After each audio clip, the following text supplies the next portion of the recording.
siang semuanya, teman-teman. Kita kembali dengan tugas kelompok kita. Hari ini tema kita adalah pelayanan publik. Tujuannya adalah mengetahui bagaimana analisis back practice dari 3 poin. Yang pertama pelayanan publik, yang kedua whole of government, dan yang ketiga manajemen ASN. Nah, saat ini kita mau mengambil salah satu pelayanan publik yang ada di negara kita, yaitu BPJS, khususnya BPJS Kesehatan. Kita bahas dulu yang pertama, kira-kira BPJS itu apa ya? Dan kita juga pengen mengulik, kita pengen tahu BPJS itu kayak apa dan kenapa saat ini asuransi kesehatan kita itu dialihkan ke BPJS karena seperti kita tahu dulu kan BPJS ini munculnya baru ya 2014. Nah, berarti kan sebelum itu ada asuransi lain. Nah, boleh dibantu untuk Kak Elsa Putri, kira-kira boleh dijelaskan nggak BPJS itu apa dan latar belakangnya seperti apa? Silakan. Baik, terima kasih Kak Esra. Jadi, apa itu BPJS Kesehatan?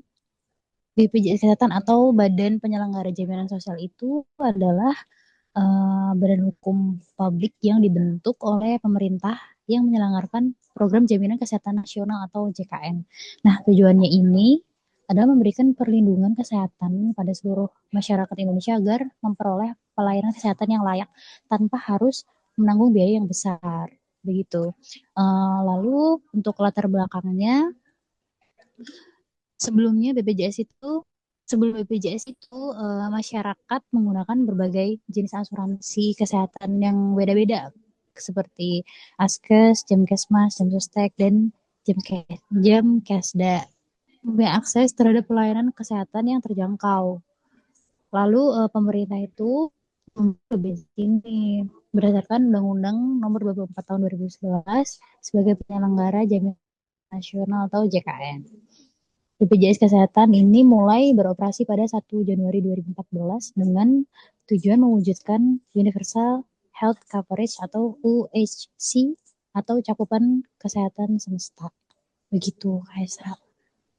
Kita sudah tahu ya BPJS itu apa, mulainya sejak kapan gitu. Tapi juga perlu tahu kira-kira BPJS ini gunanya untuk apa gitu, fungsinya seperti apa, dan kegunaan spesifiknya itu kayak apa gitu. Nah, boleh dibantu untuk Kak Elsa Veronica dibantu menjelaskan kira-kira fungsi BPJS dan kegunaan itu seperti apa ya?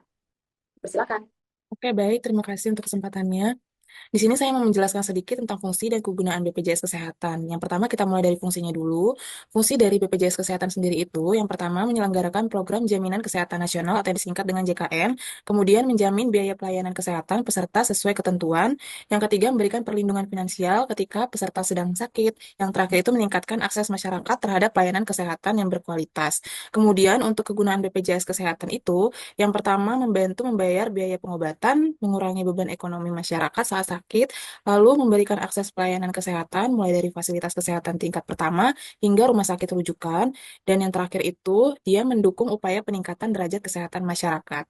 Sedangkan target untuk peserta BPJS Kesehatan sendiri itu yang pertama biasanya mereka adalah pekerja penerima upah, yaitu PNS, TNI, Polri, dan pegawai swasta. Lalu ada pekerja bukan penerima upah, misalnya itu wirausaha, pedagang, petani, dan nelayan. Kemudian ada yang bukan pekerja, misalnya itu investor, pensiunan veteran, lalu yang terakhir itu PBI atau yang disebut dengan penerima bantuan iuran, yang iurannya dibayarkan pemerintah untuk masyarakat kurang mampu. Begitu Kak Esra. Oke, baik. Cukup banyak ya sebenarnya yang kita bisa akses atau cukup banyak orang yang bisa menggunakan BPJS ini dan menurut saya cukup fungsi dan gunanya cukup banget ke kita sebagai masyarakat Indonesia. BPJS ini kesehatannya otomatis berhubungan dengan penyakit. Kita juga pengen tahu nih kira-kira penyakit apa aja yang di cover kalau kita bahas asuransi itu di cover ya. Nah, kira-kira penyakit apa aja nih yang di cover sama BPJS? Boleh dibantu dijelaskan Kak Eko? Baik, terima kasih Kak Ezra untuk pertanyaannya. Jadi rekan-rekan sekalian, kalau kita bicara BPJS, kita lihat dulu tagline-nya ya. Bergotong royong, semua tertolong, itu yang pertama. Kalau kita bicara penyakit, terdapat 144 penyakit berdasarkan buku rekam medik internasional, ICDI namanya. Nah, dari 144 rekam penyakit tersebut, tidak termasuk penyakit yang disebabkan oleh laka lantas serta penyakit yang disebabkan oleh tindak pidana kriminal. Perlu dijadikan catatan ya. Jadi untuk laka lantas sebenarnya bisa di coverage tapi menunggu dari hasil investigasi yang mana nanti akan di cover terlebih dahulu oleh jasa raja. Jika jasa raja tidak dapat mengcover, baru BPJS bisa mengcover. Itu yang pertama. Yang kedua, penyakit yang disebabkan karena misalnya dia melakukan tindak pidana pembunuhan atau dia melakukan tindak pidana lainnya yang menyebabkan kecacatan dan sebagainya, mohon maaf belum bisa di cover. Nah, BPJS sendiri dari 144 tadi juga melayani penyakit kronis seperti penyakit stroke atau bagi para penderita gagal ginjal kronis yang memerlukan cuci darah secara efektif dan efisien seminggu 2 kali 3 kali boleh di cover oleh BPJS. Yang penting di sini adalah dari macam ragam penyakit tersebut secara umum ada di iklim tropis salah satu syaratnya, yaitu penyakit yang ada di Indonesia. Kalau misalnya beberapa penyakit yang belum familiar di Indonesia, mohon maaf belum bisa di cover oleh BPJS. Tapi secara global, BPJS ini sangat membantu masyarakat Indonesia untuk melakukan pelayanan kesehatannya. Barangkali demikian Kak Ezra, terima kasih. Oke, terima kasih Mas Kak Eko, cukup lengkap ya. Jadi beberapa detail penyakit yang tidak bisa di-cover dan yang bisa di-cover. Sebenarnya kalau kita bandingkan yang tidak bisa di-cover, yang di-cover ini cukup banyak. Tapi nanti teman-teman atau yang mendengar ini boleh mencari informasi lebih lanjut, apa itu detail penyakit yang tidak bisa di-cover, seperti itu. Nah, selanjutnya yang mau kita bahas adalah saat ini kita hidup di masa yang semua serba digital ya. Jadi harusnya semua hal yang kita bisa akses itu bisa kita akses secara digital termasuk BPJS. Kita juga mungkin dengar beberapa hal atau mungkin teman-teman juga salah satu orang yang menggunakan aplikasi dari BPJS. Nah, saya pengen tahu atau kita juga mungkin pengen dengar kira-kira BPJS ini punya aplikasi apa atau platform apa gitu. Dan fitur-fitur dari BPJS ini sendiri itu ada di mana aja dan ada apa aja. Contoh mungkin dia ada di rumah sakit, ada di puskesmas, seperti itu. Nah, boleh Kak Dini boleh dibantu menjelaskan fiturnya seperti apa atau kira-kira BPJS ini punya aplikasikah untuk lebih mudah diakses di masyarakat? Silakan Kak Dini. Baik, terima kasih Kak Esra. Kalau untuk lihat fitur-fitur dari BPJS ini, yaitu ada aplikasi digital yang semua orang dapat mengaksesnya untuk mempermudah kita kontrol, terus periksa seperti itu.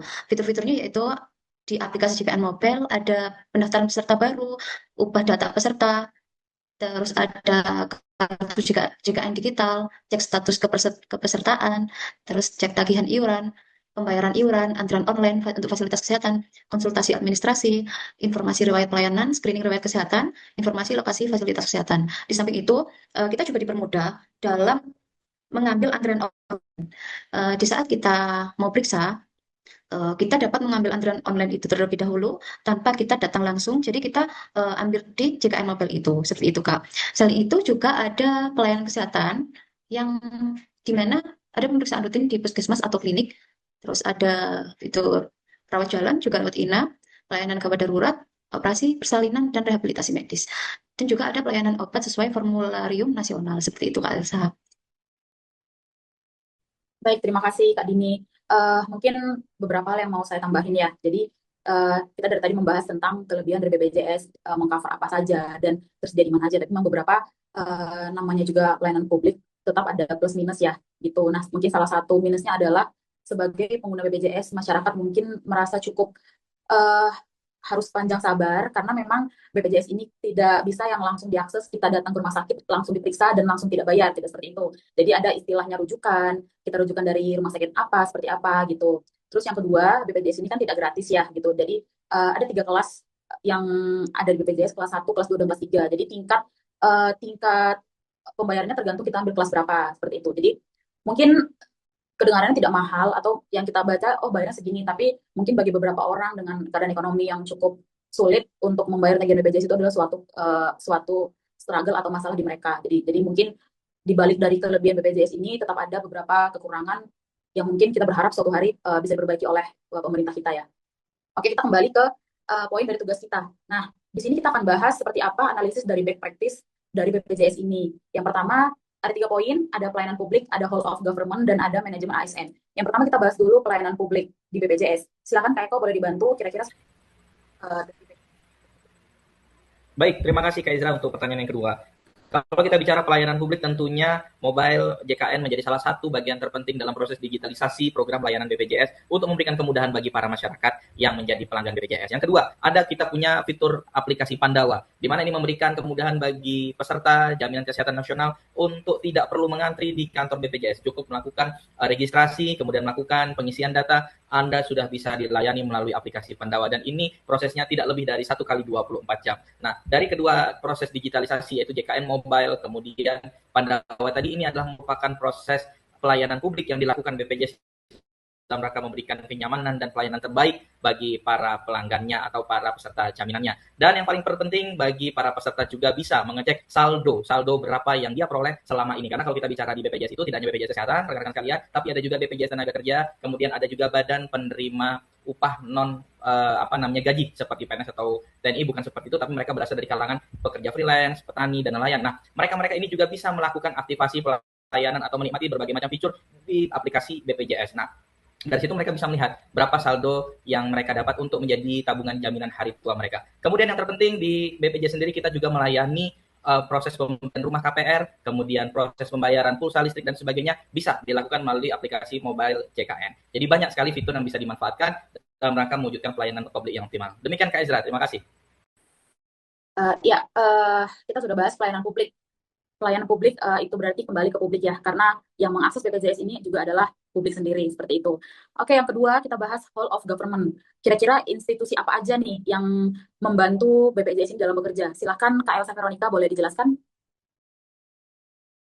Baik, saya tambahin dari segi WOG atau Wall of Government yang di BPJS itu, WOG ini adalah kunci utama operasional BPJS karena lembaga itu tidak bisa berdiri sendiri dan harus mengintegrasi sistemnya itu dengan berbagai institusi. Misalnya itu ada integrasi data dengan Dukcapil. Nah, yang ini tuh berintegrasi dia dengan yang namanya Kementerian Dalam Negeri untuk validasi NIK-nya. Lalu ada bridging system atau PICAR dan Viclaim dengan fasilitas kesehatan, serta integrasi data kepesertaan PBI itu dia dengan bantuan dari DTKS Kementerian Sosial. Jadi melalui koordinasi berbasis data ini, proses verifikasi pasien itu menjadi lebih mudah atau lebih instan. Jadi saat pasien tiba di rumah sakit, petugas itu cukup memasukkan NIK untuk mengetahui hak kelas rawat dan rujukan aktifnya. Lalu WOG di sini itu berhasil meruntuhkan ego sektoral antara BPJS, Kementerian, pemerintah daerah, dan pelayanan kesehatan swasta. Begitu Kak Esra, terima kasih. Ya, sudah dengar ya teman-teman, dari sisi whole of government cukup banyak instansi yang bisa diajak kerjasama oleh BPJS tersebut. Yang terakhir kita bahas tentang manajemen of ASN. Nah, sebagai ASN kira-kira analisis seperti apa yang bisa disampaikan oleh Kak Elsa Putri? Dipersilakan. Oke, terima kasih Kak.